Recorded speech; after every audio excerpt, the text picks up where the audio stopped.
Palavra da Verdade, com Hernandes Dias Lopes. Meus amados, vamos abrir a palavra de Deus, o livro de Gênesis, capítulo 4. Gênesis, capítulo 4. E nós vamos ler do verso 1 ao verso 16. Lido o texto, peço que você mantenha a Bíblia aberta comigo na passagem que vamos ler.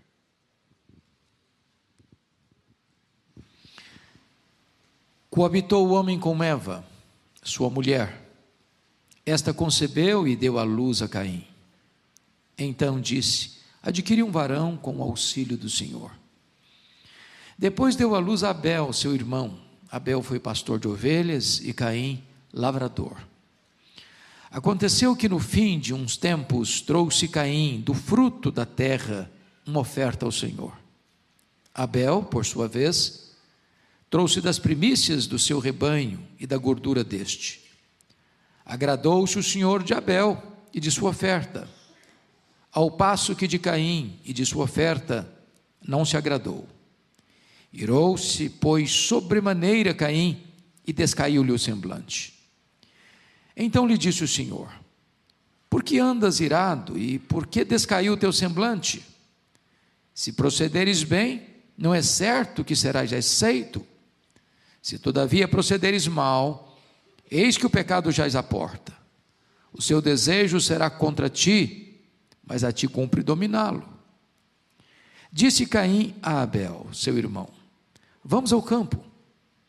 E estando eles no campo, sucedeu que se levantou Caim contra Abel, seu irmão, e o matou. Disse o Senhor a Caim: onde está Abel, teu irmão? Ele respondeu: não sei. Acaso sou eu tutor de meu irmão? E disse Deus: que fizeste? A voz do sangue de teu irmão clama da terra a mim. És agora, pois, maldito por sobre a terra, cuja boca se abriu para receber de tuas mãos o sangue de teu irmão. Quando lavrares o solo, não te dará ele a sua força. Serás fugitivo e errante pela terra. Então disse Caim ao Senhor: é tamanho o meu castigo que já não posso suportá-lo. Eis que hoje me lanças da face da terra, e da tua presença hei de esconder-me. Serei fugitivo e errante pela terra. Quem comigo se encontrar me matará. O Senhor, porém, lhe disse: assim qualquer que matar a Caim será vingado 7 vezes.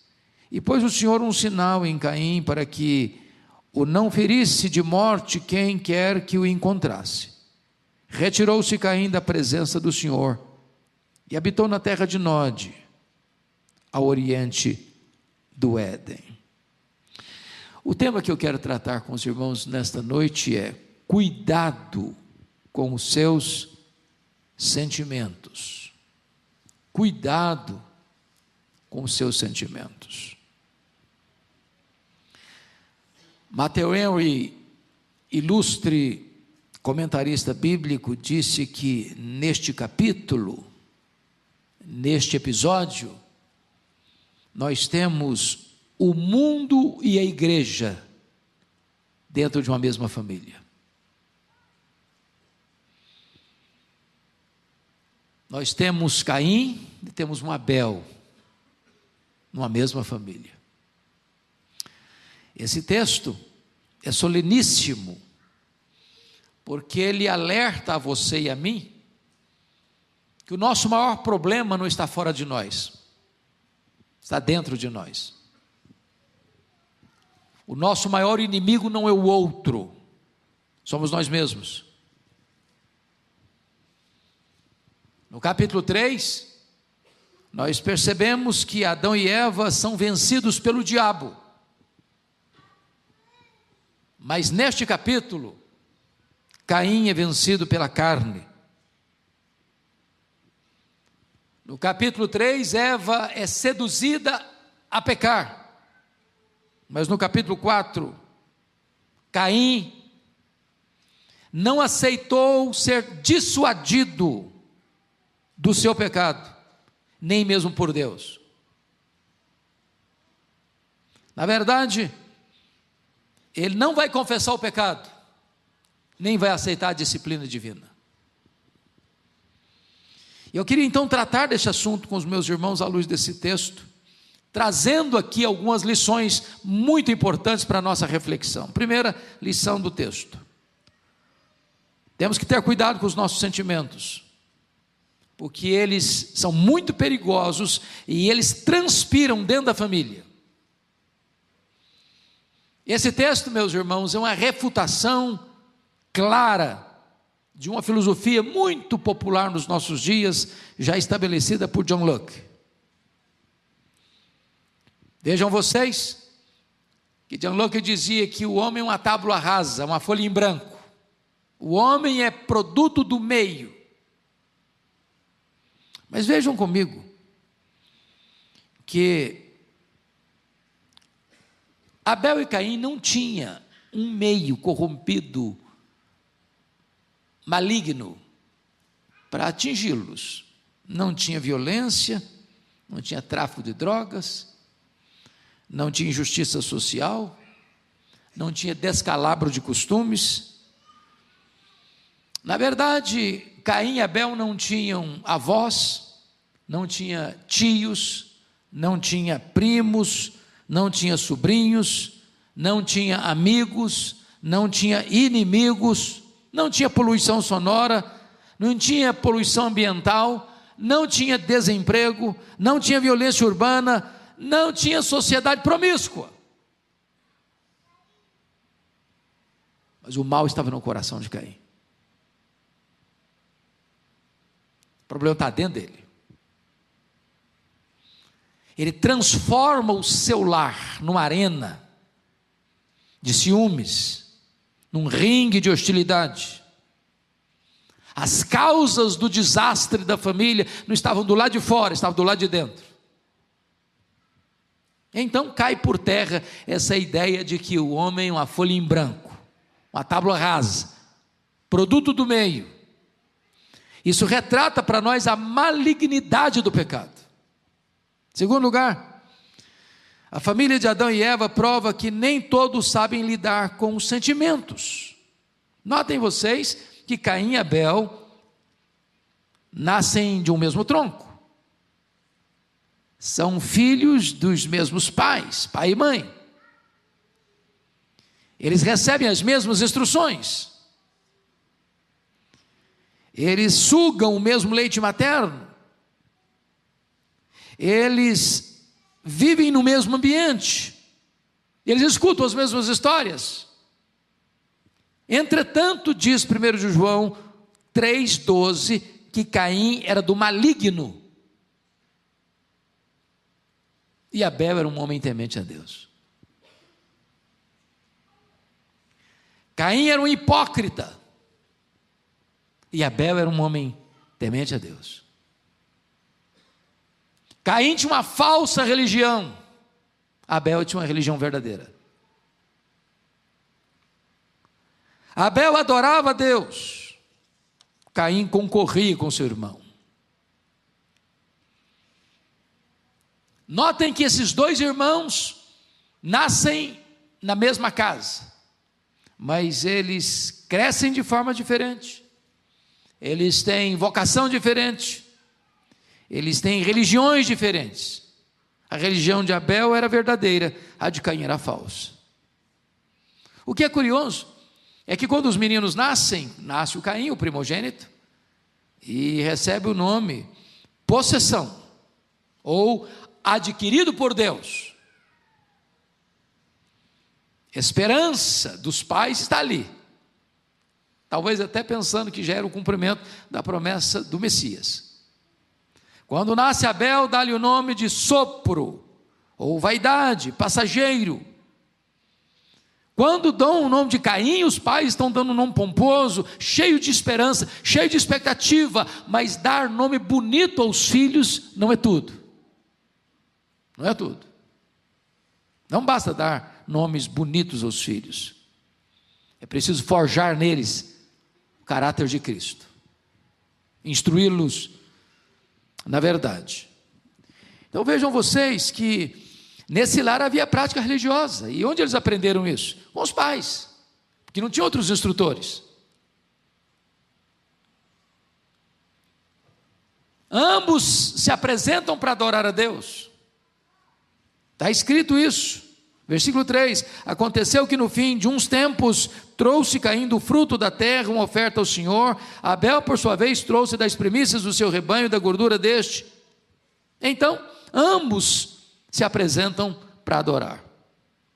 Porém, o que se percebe nos bastidores é que nessa casa onde tem altar, tem também ciúmes, inveja, disputa, quebra de comunhão,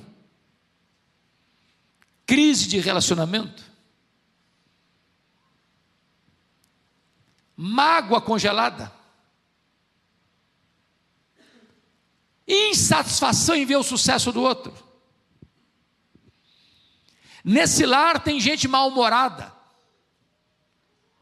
gente que tem um vulcão no coração, gente que o semblante está descaído, o coração envenenado de ira, com o peito encharcado de ódio, e a vida deixa de ser uma celebração. Nesse lar havia uma inveja avassaladora, porque o texto diz que Deus rejeitou Caim e a sua oferta, não se agradou de Caim e de sua oferta, enquanto Deus se agradou de Abel e da sua oferta. E aqui entra uma disputa de Caim, e diz o texto que ele fica irado, e não é só irado, versículo 5 diz que irou-se sobremaneira, e descaiu o seu semblante. E notem vocês que nós chamamos isso de inveja. Inveja é pior que ódio. Sabe por quê? Porque uma pessoa que tem inveja da outra, ela não suporta que a outra tenha qualquer vantagem em relação a ela. Foi a história do Saul e do Davi. Se você ler o primeiro livro de Samuel atentamente, uma música foi a causa da loucura de Saul. A música que fez sucesso nas paradas da FM de Israel. Saul matou seus milhares, Davi os seus 10 milhares, isso perturbou a alma dele. Nunca mais ele teve saúde emocional. Nunca mais. Porque na cabeça do Saul, ninguém podia ser mais prestigiado do que ele. O invejoso ele quer não o que o outro tem. O invejoso não quer que o outro tenha. O problema do irmão do pródigo. Ele não suportava a ideia de que o irmão pudesse ter.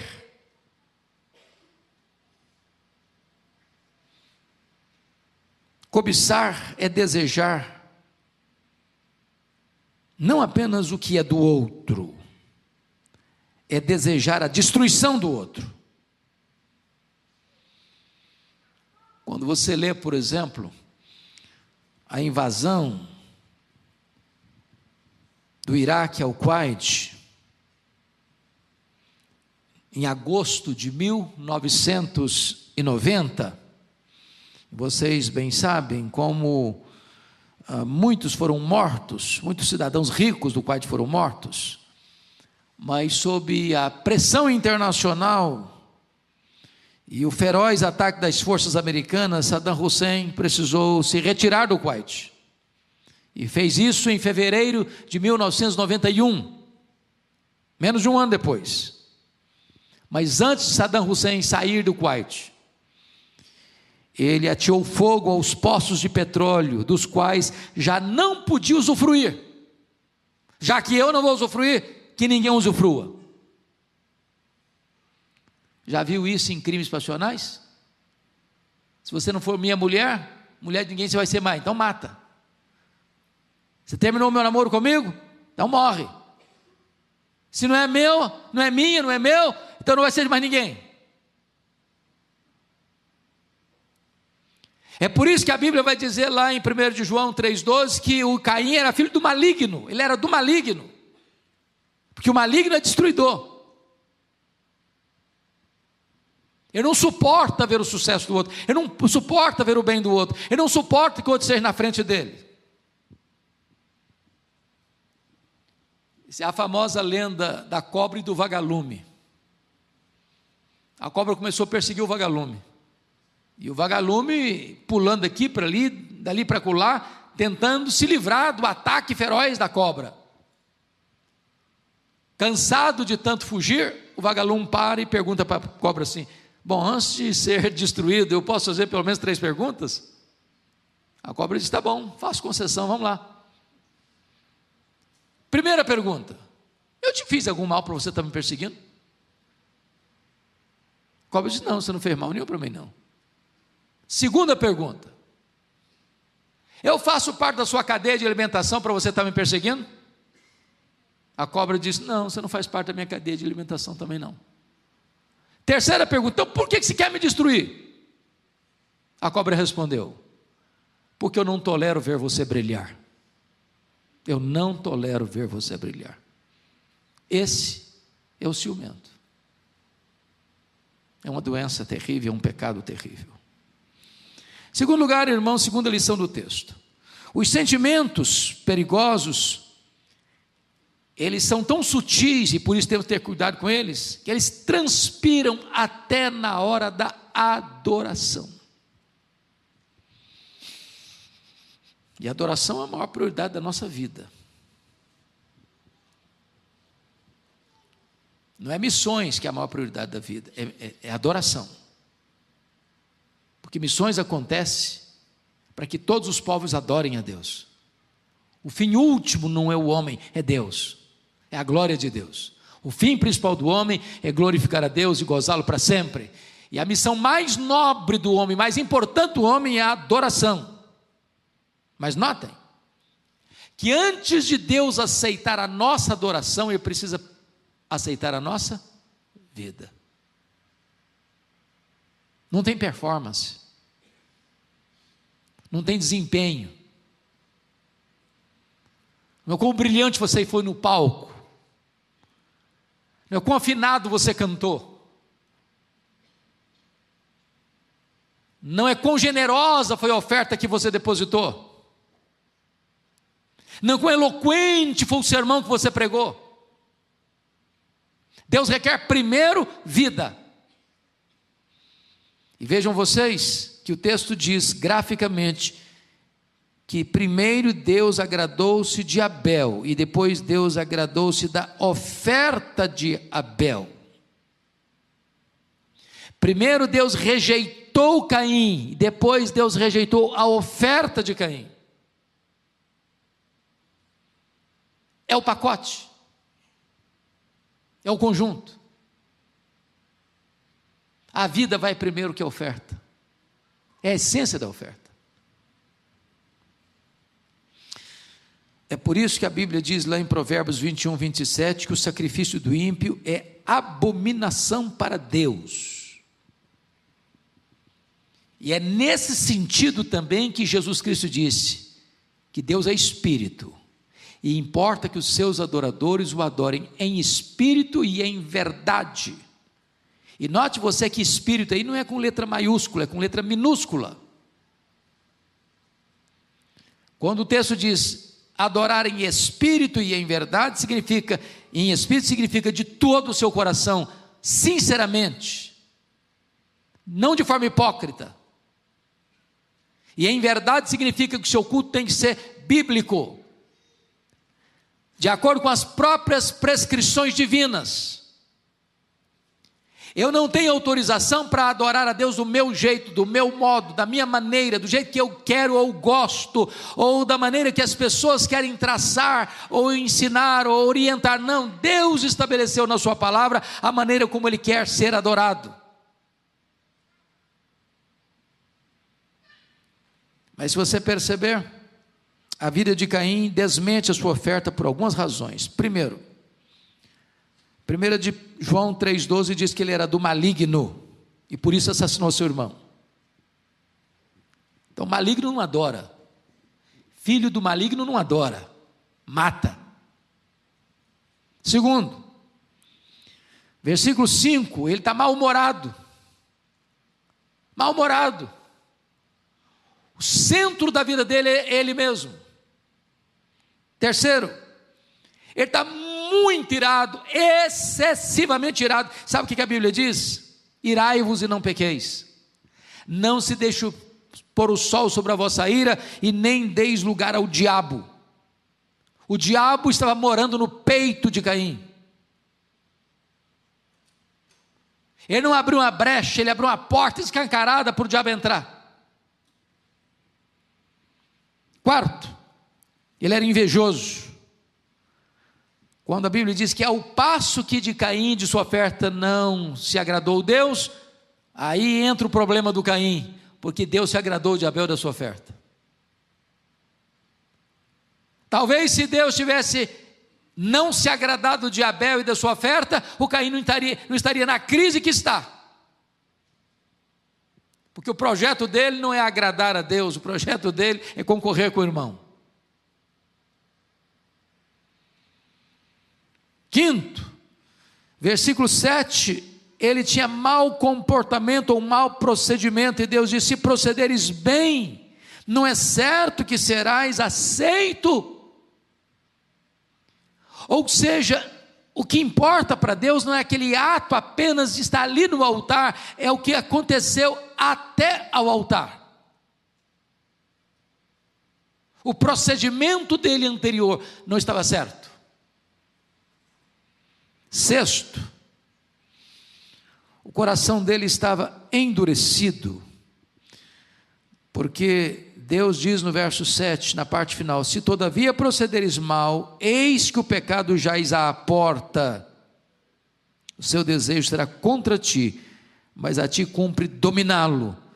E o que você vai perceber, que em vez dele acolher e acatar a exortação de Deus, ele se endurece mais ainda, ele se fecha mais ainda, porque o verso 8 diz que ele, hipocritamente, com palavras aveludadas e macias, tem no coração uma espada que fere para matar o irmão.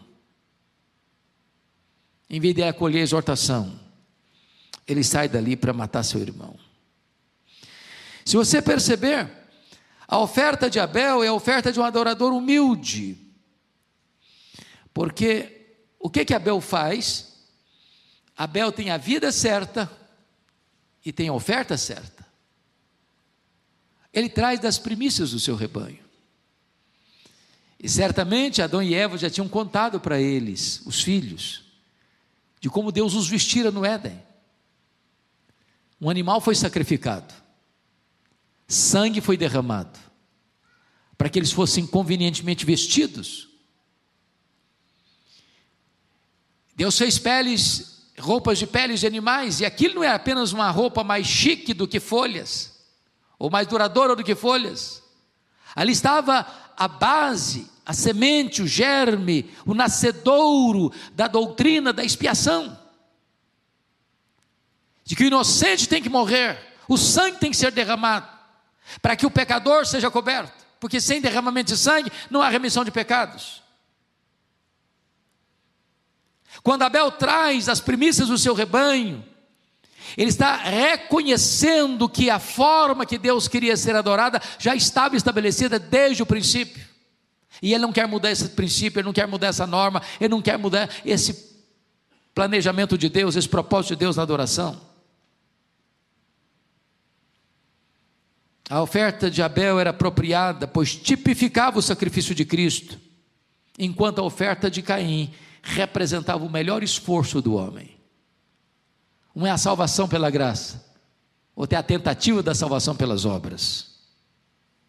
O culto de Abel é bíblico e revelado, não é apenas uma expressão cultural, não é o que eu gosto, não é simplesmente para eu me sentir bem, não é para atender o gosto deste ou daquele, ou a preferência do povo. Não podemos trazer fogo estranho para o altar. O culto de Caim foi um culto elaborado por ele, e não prescrito por Deus. Então Deus rejeita Caim, Deus rejeita a oferta de Caim.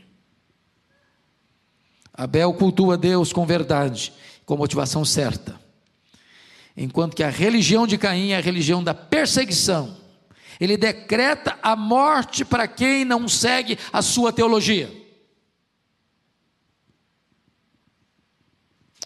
Mas, amados irmãos, vamos olhar um pouco mais esse texto, para tratar dos sentimentos perigosos e perceber uma terceira lição, uma terceira verdade. É que esses sentimentos precisam ter cuidado, nós precisamos ter cuidado com eles, porque eles se agravam quando nós desprezamos a advertência de Deus. Irmãos, nós temos sido advertidos por Deus. Toda vez que você abre a sua Bíblia, Deus está advertindo você.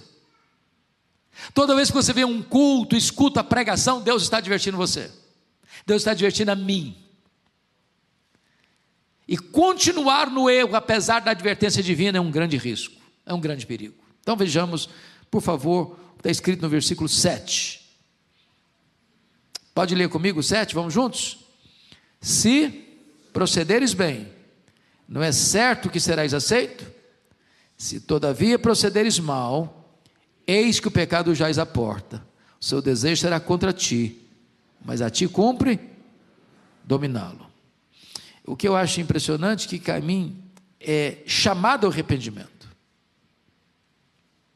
Deus avisa, Deus exorta, Deus alerta, Deus acende a luz vermelha, Deus bota luzes e outdoors na estrada dele. Meu filho, não faça, não vá. Meu filho, muda. Meu filho, volta. Meu filho, não prossiga. Meu filho, não se afaste. E Deus está alertando e alertando e alertando. E em vez de Caim fugir do pecado, ele consuma o pecado.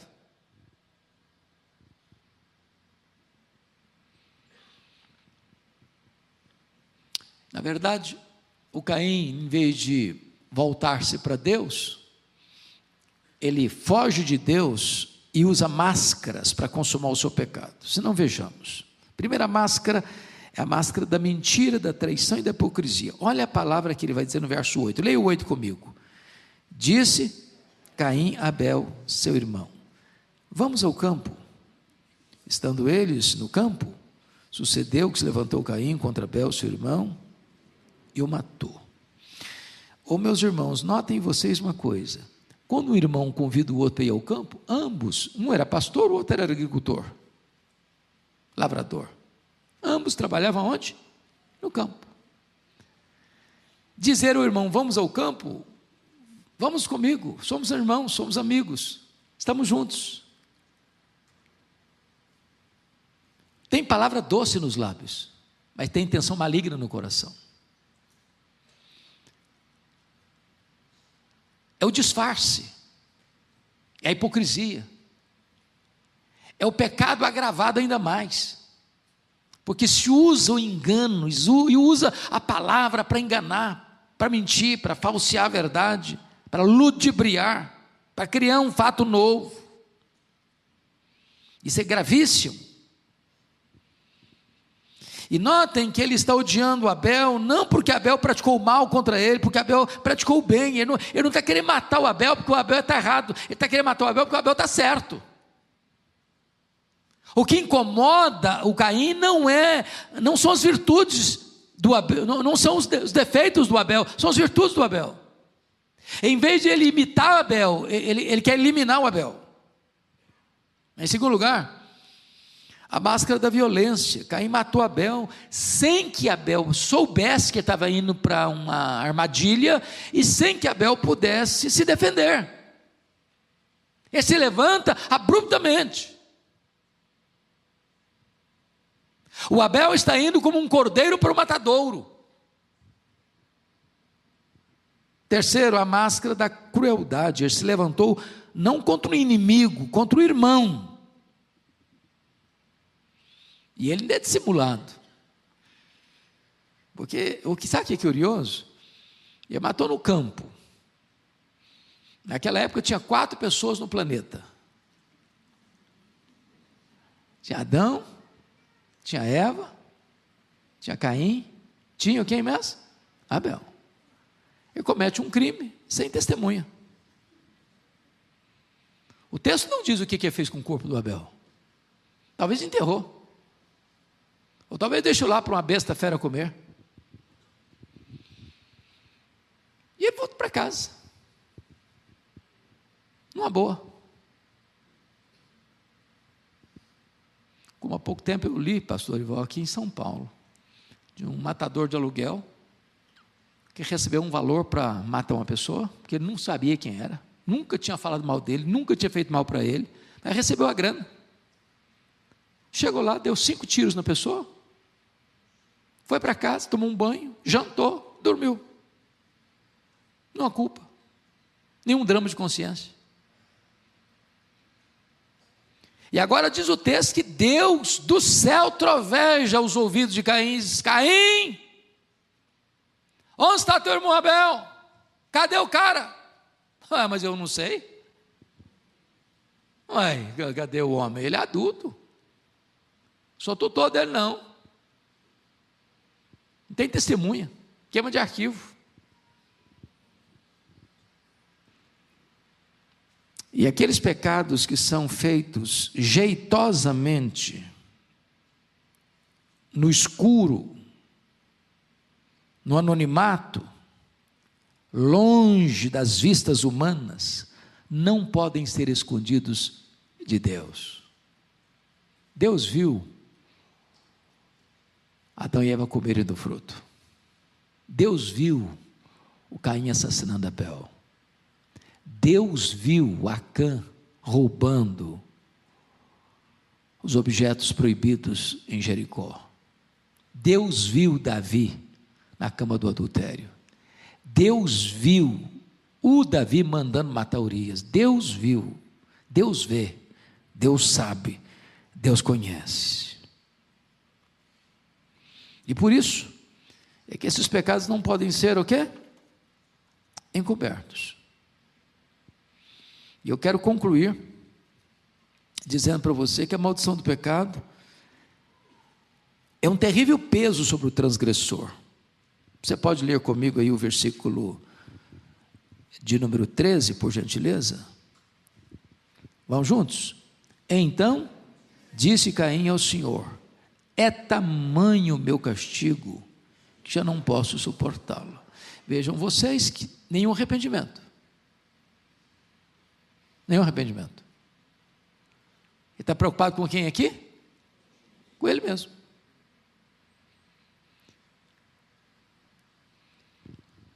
Se ficasse só, é tamanho o meu pecado, ai de mim, porque eu sou um pecador miserável. Mas Deus é justo no seu falar, puro no seu julgar. Não. É muito grande o meu pecado, porque eu agora estou enrescado. Nenhuma culpa, nenhum pesar. Então preste atenção nisso.